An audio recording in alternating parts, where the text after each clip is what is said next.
Ladies and gentlemen, dames en heren, ik heb voor jullie twee toppers van Allo, Gorden, Kaye en Guy Steiner.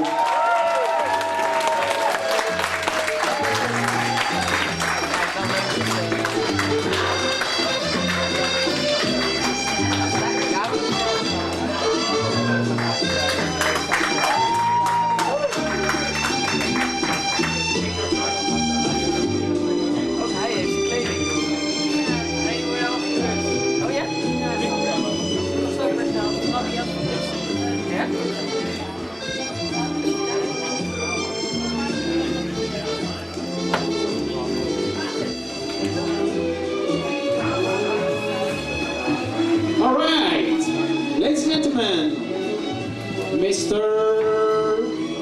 Guy Steiner and Mr. Gorden, Kaye.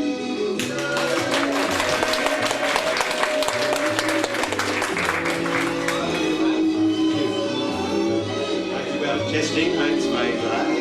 Hello. Is that it? Yes. Somebody has a question, perhaps? Hands up. Sorry? Well, I tell you something first of all. I asked Mr. René which side he would prefer to sit. And he said, I will sit on this side because I can hear you better out of this ear. And I thought, well, that's very good because I happen to be deaf in my right ear. So we are a wonderful couple. Because I would always have to sleep on this side. That does warm them up no end. Question? Anybody? Any questions? Somebody there, that gentleman there in the rather attractive blue shirt, carry on. That's you, sir. That's yes.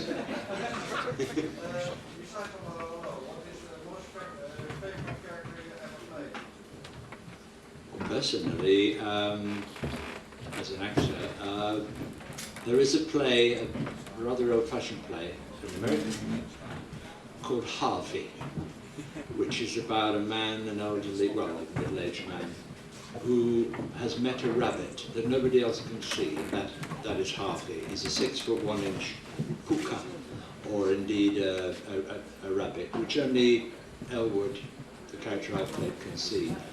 The movie was done after a long run on Broadway by the tremendous film actor James Stewart, and it was being done in London at the Prince of Wales Theatre in 1975. And I bumped into a guy who'd been, or the guy who had been our stage manager when we toured America in 1974 with the all-male As You Like It, in which I played the role of Audrey, to a tremendous British actor's touchstone, Nigel, eventually Sir Nigel Hawthorne, who sadly is no longer with us. And the stage manager said, do you want to come and see the show? I said, well, the tickets are like hen's teeth, you can't get in, it's sold out. And he said, I can manage it. So I went to the midweek matinee, and when I picked the ticket up, there was a note saying, do you want to meet James Stewart? So after the show, I did go and meet him, never thinking afterwards, and I got his autograph and talked to him for about 15 minutes, never thinking that 20 years later, in 1995, I would be offered the role myself, which was the first time, 20 years later, that it had been done professionally in Britain. I was honoured to work in the show with a lovely actor called Frank Thornton, who some of you may know from Are You Being Served, Captain Peacock, and who is now in Last of the Summer Wine, which is, I believe, the world's longest running situation comedy. It's in its 36th year of being filmed, and it's filmed about 4 miles from the town where I was born, in Yorkshire. And playing my sister was a wacky American actress called Rue McClanahan, who was in The Golden Girls, who was a delight to work with. We had very little to do together on stage, but we got on quite well. And there were parts of that piece where it's very funny. Gordon Kaye knew it was funny, but Elwood didn't know it was funny. So you just say it. and it worked a treat. And one of the other actors in between shows, when we had a midweek matinee, we had a sandwich and a drink and a coffee. And he said, you know, Gordon, I wish I could, I've been in the business 62 years. I wish I could do on stage what you do. And I said, well, what's that? And he said, nothing. I said, that's the hardest thing to do. It's underplaying, it's just doing it, knowing where the laughs are, but the character doesn't know that there are laughs there. So you just say it, and it works. It was written by a lady called Mary Chase. It's very old-fashioned. It didn't do great business. It closed after 11 weeks instead of hopefully 15 or 16. But at that time, in 1995, over 3 weekends, 17 shows in London's West End closed. None of them musicals. It was just the plays. And now it's Broadway, we learn, in New York, that is taking over the new plays and the better plays. They used to be famous for musicals, and we have written for plays. Now it's turning around. We've got a lot of musicals in London, but the plays are going and being produced in New York. A rather dull and far too long answer to the question you asked. Do you want to hear my answer? It'll be much shorter. The MC in Cabaret, which was my graduating performance at drama school, just because it's, I think, the most exciting character, certainly in a musical written for a man, ever. And after that, the stock answer, which I wholly agree with, which is my favourite part, is the next one. That shuts you all up. No, it's a part of an actor's nightmare, is will I ever work again, and a part of his reason for being, which is that the next part is why I do it. So, the next part. Can I interrupt for a second? Yeah, that's me, the ugly guy. Raphael. The ugly guy on the right. Actually, the thing about this Q&A is that they are not the actors sitting here, but the characters. So, you know, René, this Nazi kind of guy. So, you know, to make it more fun, they will answer every question that you ask as the characters. So maybe you get some other ideas of questions, you know? So, because they dressed up like the characters and they would like to answer like characters, and then it's going to be way more fun. Just an example. And you will be able to buy the DVD of this experience. Yes. As you leave the hotel today. In the cafe of René, he will have a booth selling DVDs. So from now on, we have only the characters answering questions, not the actors. So get that in your mind. All right, thank you. Why you will be shot? With my big gun. My question is for the actors and not for the characters. So, Allo has much similarities but also much differences with the British series Lifeline. Was Allo fashioned after Lifeline, or was it totally coincidence? Not really a question I can answer. I'm not sure about Lifeline. But maybe it is... It was called the Secret Army. Yes, Secret Army, yeah. sorry, yeah. Secret Army. It is quite a long time after that. The writers denied that they had based it upon. I did at one time work with the man in Secret Army who was playing the character Albert in the cafe. He also, like the guy who plays my part, Gorden, Kaye, comes from Yorkshire. And he once said to me when I met him at the BBC, I use bad language now, but he did, you bastards, you are doing what we used to do in rehearsal. Ours was very serious. We did the serious bit. And you are getting away and getting fortunes paid for making fun of things. And we used to do that before. So there you are. Yes, it was post Secret Army or Lifeline. But we were funny. That was the mistake he made. Next.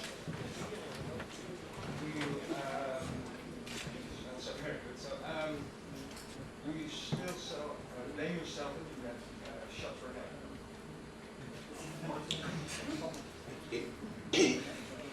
René won.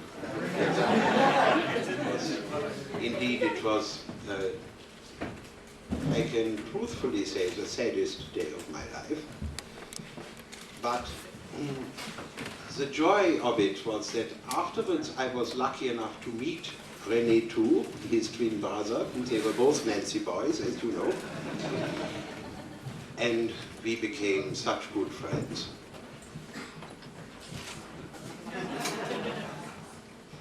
I'm very sorry you reminded me of this sadness. I have suffered for many years because of this. But it was orders, you understand. Next. One over here. Herr Gruber, can you please explain to me the history of why you married Helga in the end? Wait 1 second. Come with me. Come on. Go over here. Ladies and gentlemen.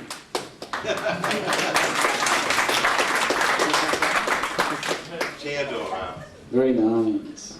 Go back if you want. Theodora. The skirt is too short. I like. I am very surprised to hear that Monsieur René suddenly disapproves of short skirts. However, what was the question, Theodora? Why you married Helga? Why did I marry Helga? Money. Next. René, So, do you want to say you stupid woman for me? Or all of it? the quick answer is no, not really. But I have to focus on somebody, and obviously it would not be your good self. It's not the other. No, sadly, Madame Edith is. She looks anything, even though she has a far too short an apron, she does look not to be anything but her. The odd thing about that line that you are going, which became a catchphrase, was accidental. It was just put in as a line in the script. You should be going to eat it. But one never did it any differently, and it became a catchphrase because Edith was very regularly catching René with his arms around one of the waitresses, or in one or maybe more than one case with Michel de Resistance, and he would come up with the most unbelievable excuses. Can you not see the poor girl is sad because her mother has passed away and she has to go to the funeral? But she died 6 months ago. You stupid woman, you know, blah, blah, blah. So it just bounced and worked, and one was always quite pleased when there was one in. It wasn't in every episode, but it was in most of them. We did 91 episodes. So I'm sorry I'm backing out because of saying it to. I'm looking at anybody because it wouldn't work. Okay. But thank you for asking. Okay. If I did, they'd all be ganging up on you when we left this room. One over here. What happened to Herr Flick? Well, he was in the back of the car when we set off his... He was in the trunk of the car, of course. But, no, he is, so far as I know, he is or the actor that portrays Herr Flick is working on other items, on other projects. So I am unsure. Maybe you know Lieutenant Gruber or Guy. You He's also a journalist, and he writes for some sort of make a scene to do with the internet? I don't understand. It's all too modern for me. Some kind of an IT expert. He has been here before, as But he was here 2 years ago. Yes. Yes, with me on this very stage. Renee, what did you do with Mimi? I hear a voice. Yeah. Yes, say again. What did you do with Mimi? That she wouldn't be. We left her in the land that she lives in currently, but she is going to be here tomorrow. She was running after the plane, but she couldn't catch it. Unfortunately, she got left out of the suitcase. And she has got 2 shows today, matinee and evening. And it's a long way to run to Holland from here. Hello. Okay, nice to see you again. I have a question. How was it to play with Johnny Depp? How was it to play with the criminal? Well, I have to disobey Raphael now. It's in case anyone didn't hear, how was it? What was it like acting with Johnny Depp? It was an experience. It was a wonderful experience. I have to give the same answer. He is very special. He's the definition of a movie star. I wasn't lucky enough to be around in the days of old Hollywood, and didn't meet the Clark Gables and people like that. But the great leading men, we don't seem to have any anymore, but we do. We have Johnny. He is in the flesh, breathtakingly beautiful. I mean, just as a creature. I'm straight, you'll understand, but this is a beautiful creature. He's one of those people who, when he turns his eyes on you, everybody else ceases to exist. His focus is extraordinary. He is, I think, the greatest young actor, now not so young, film actor of his generation. He's followed on from the Jack Nicholson sort of era, the Brando, Nicholson, Depp, as far as I'm concerned. He's a great young actor of his generation. He's married to the most beautiful woman on the planet, has 2 gorgeous children who he adores, lives in a wonderful setting in the country in France, and makes me absolutely sick. Because he's perfect, as is his life. No, it was a wonderful experience. He was charming, he's a real gentleman, he's a very exciting actor, and therefore, it's a tremendous challenge to work with him. And somebody asked me this question in a slightly more complex fashion the other day, and I gave an answer which actually might interest Gordon, because when you're the star of a show, or like in a television series, we were, week in, week out for 10 years. We were in the studio, every day or whatever it was, rehearsing. And people would come in week after week doing little guest spots. And I felt, I suppose, as one of them must have felt, because it was his film. So I felt terribly responsible to get it all right quickly so that he could get on to more important things. I knew he had a mammoth task. And I just felt really rather nervous and responsible. But he made me feel entirely at home, and was just charming. You're referring to Johnny Depp? I am. Not to you. Well, the reason I said it would interest Gordon is that we looked at it from the other side, because people would come in and you'd try very hard to be welcoming and to include them. On the other hand, we had a responsibility because the show was built around us, and we had to make it work every week. And some of the guest artists were better than others, and some were more involved than others. But people come bouncing up to you now and say, "Oh, do you remember me? I was the third soldier from the left." No. I'm terribly sorry. What's your biggest blooper in Allo? I don't know why Gordon looks speaking. I didn't have it.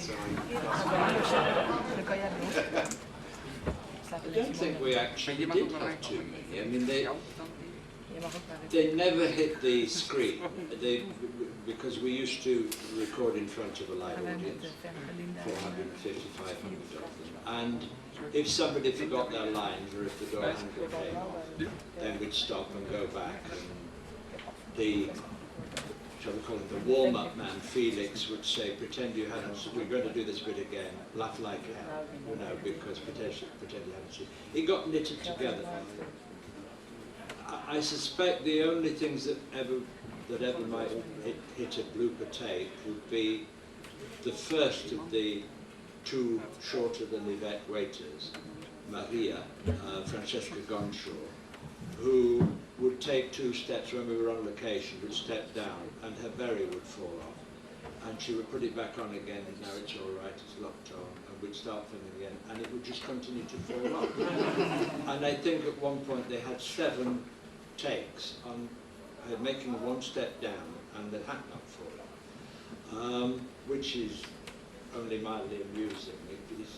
I doubt if it's ever going to be shown in any watch this and want to make you laugh. We were fortunate in that respect. We got used to doing it right because the governor, David Croft, was often on hand. He wasn't always the director. He did direct some episodes, but he was the producer, and he would turn up, and he would turn up to the stage show, and word would get round. He never let you know he was coming when we were playing.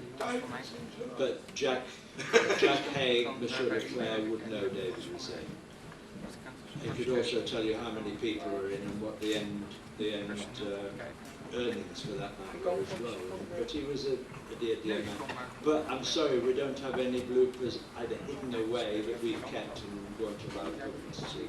Not so far as I know. I have asked, because I have been asked this question many times on the website, and when are the bloopers coming up?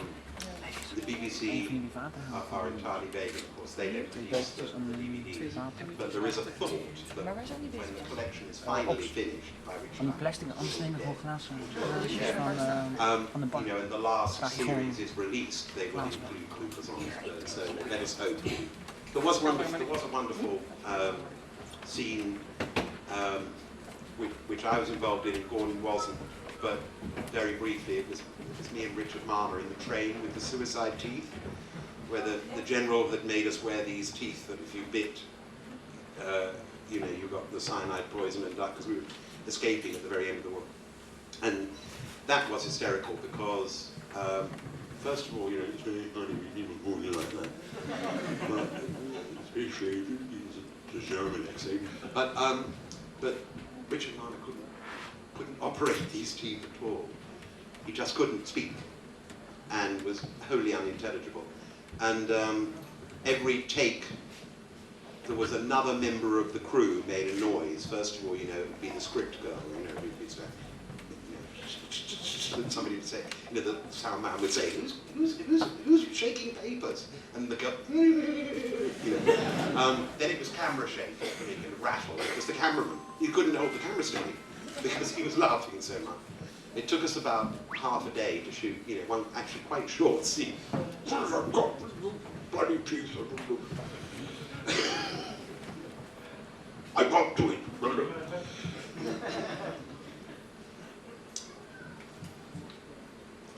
Do you still like to dress up like those characters?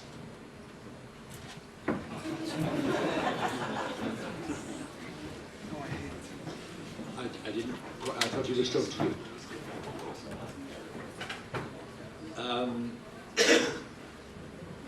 When the mood takes me, yes, I'm happy to be Rennie. As was mentioned earlier, we did do the return of Allo last year, which I believe was shown over here because one of the people that, or 2 of the people that I have met in my visit yesterday and today, they have gone back to Antwerp.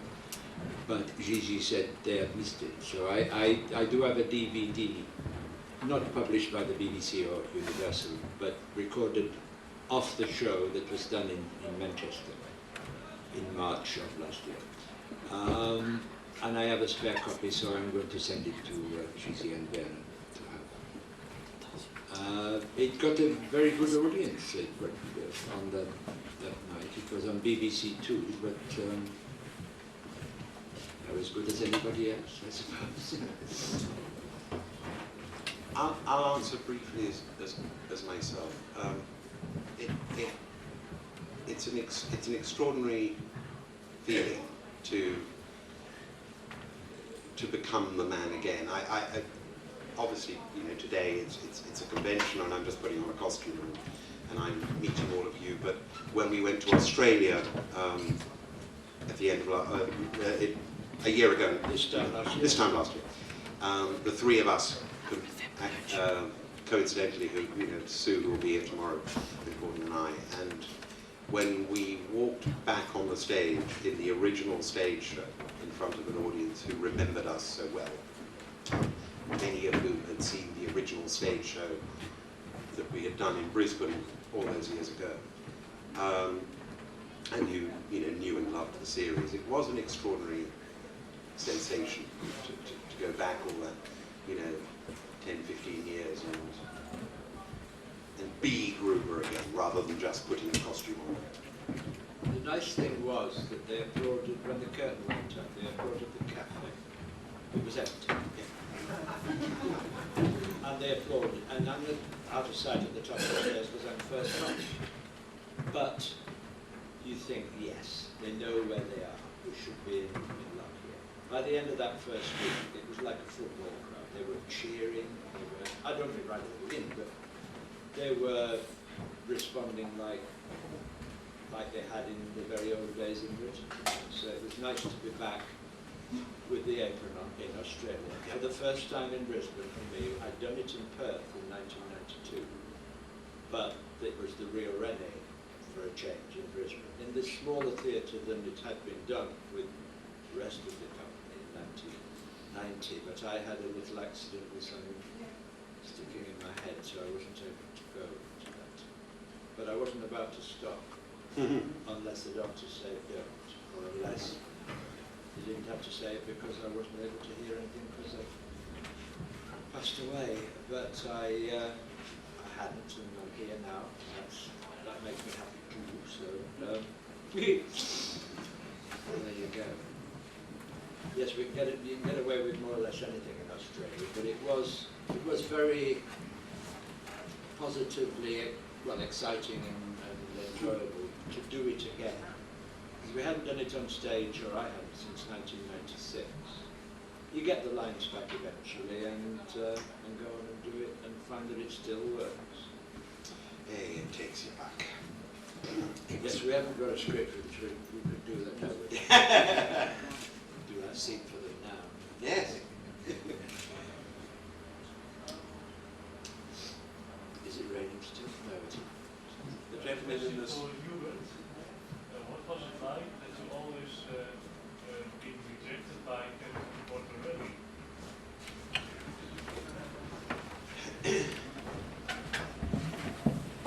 Being rejected by Captain Berkel-Enschot? Yes, against all the other Germans. Oh, I see. I told you before that when I was unfortunately ordered to shoot René, it was the greatest sadness in my life. When the first time Bertorelli refused to kiss me was the happiest day of my life. Need I say more? I would offer to kiss him because he was a man and because I was being polite. Do you understand? There were other people who I was far happier to embrace.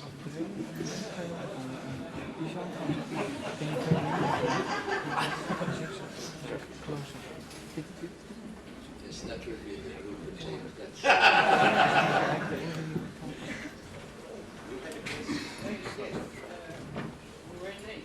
Would you like to have a conversation on your own? Say the sitcom you made back then. I am sorry, I'm not able to hear you very well. Say again. Do you prefer a real cafe or do you prefer the cafe you had in Allo. Ah, so would you like to run a cafe as Gorden Kaye? Is this what you mean? Would you as an actor like to be a cafe owner? Yes. I thought the lady was saying, do you like coffee? Would you like a coffee? Or would you prefer the coffee that you had in Allo? I do like coffee. I will have a coffee in a very short while. Thank you. This is the lady, I believe, whose friend is coming but can't because the buses aren't running on time. I wouldn't have known that if you hadn't told me. Now everybody did.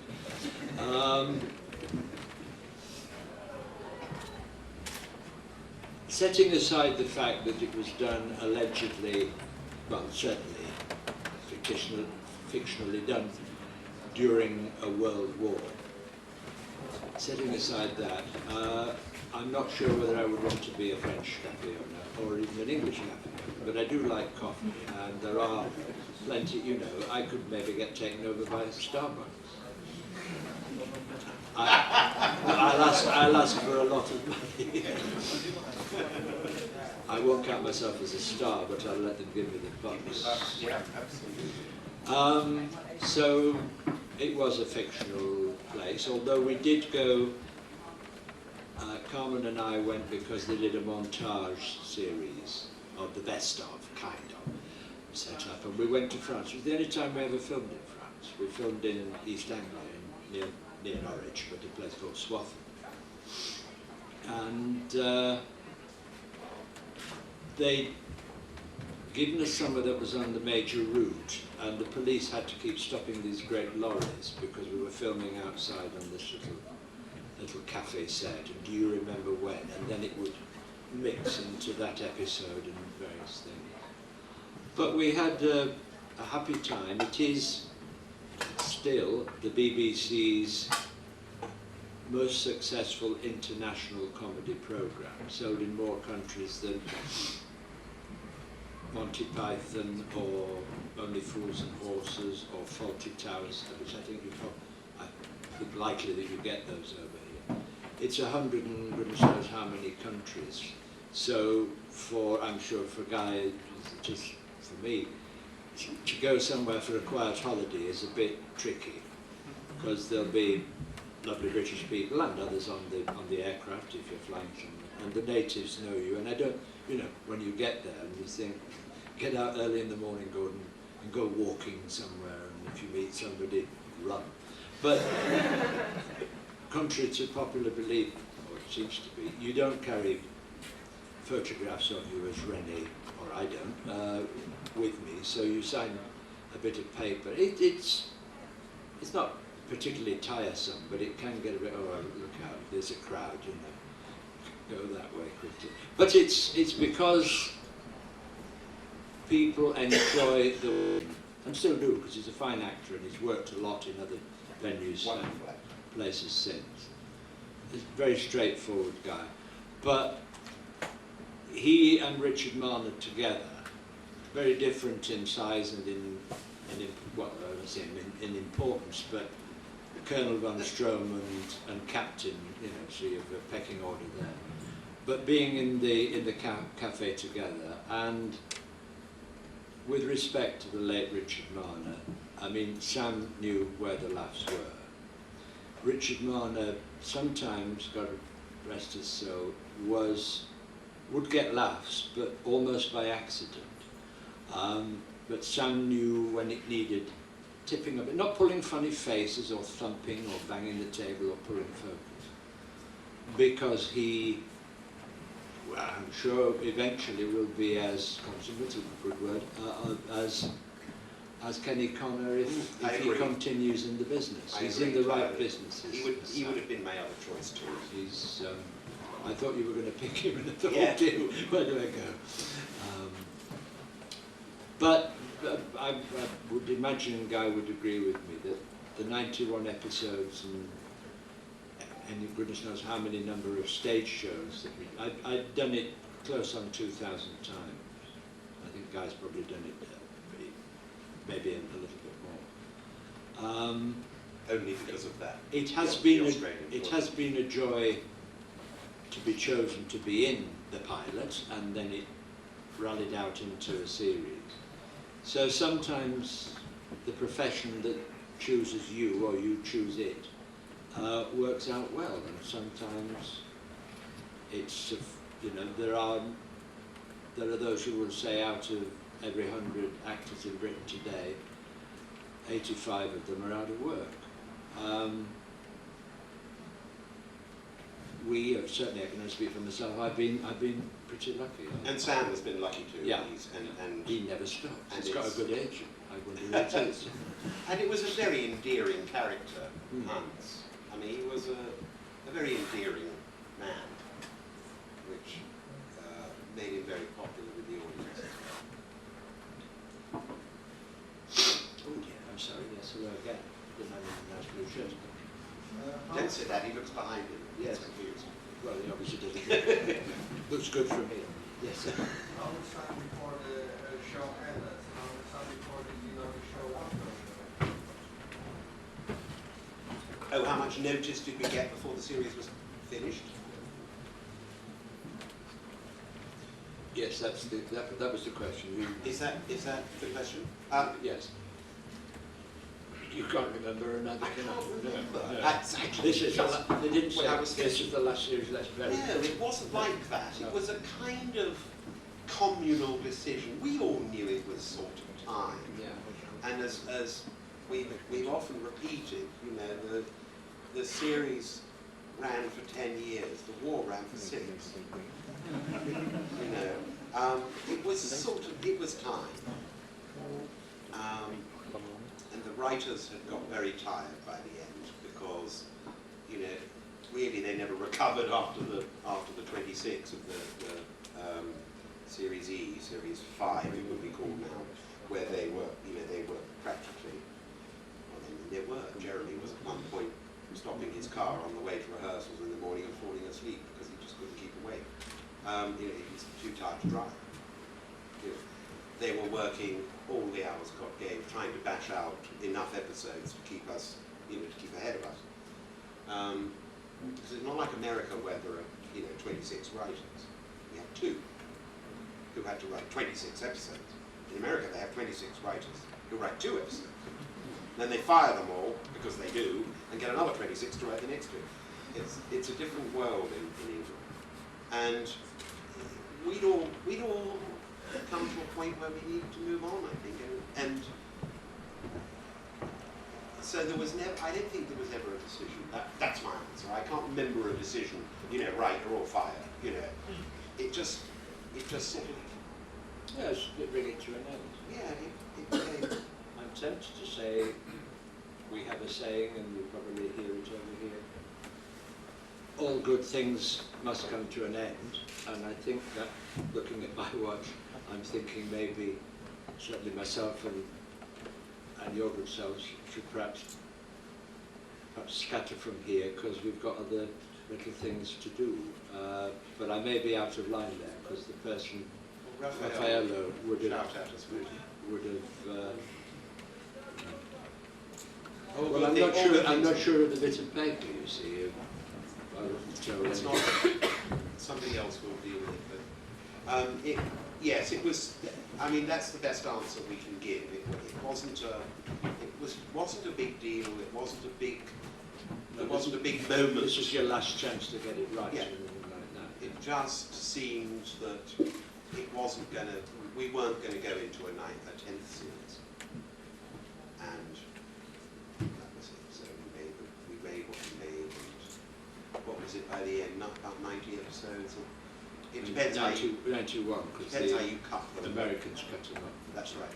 But it was an awful lot of television, and it's 10 years of work, and it was probably time. Wow, what an end. Little sad, isn't it? Yeah. Would you like guys to have another 10 seasons of Allo Allo, or? Yeah. We or no, huh? No, we, huh? You can be a little more enthusiastic about it. Anyhow, we are closing this for the moment. We're gonna have a photo shoot. We gaan een fotoshoot doen in 5 minuutjes. Aan de andere kant bij de handtekeningensessie is een ruimte. Dank jullie wel. And also Thank you very much. Mr. Gorden Kaye, Mr. Guy Steiner. Sorry, Steiner. Woohoo! René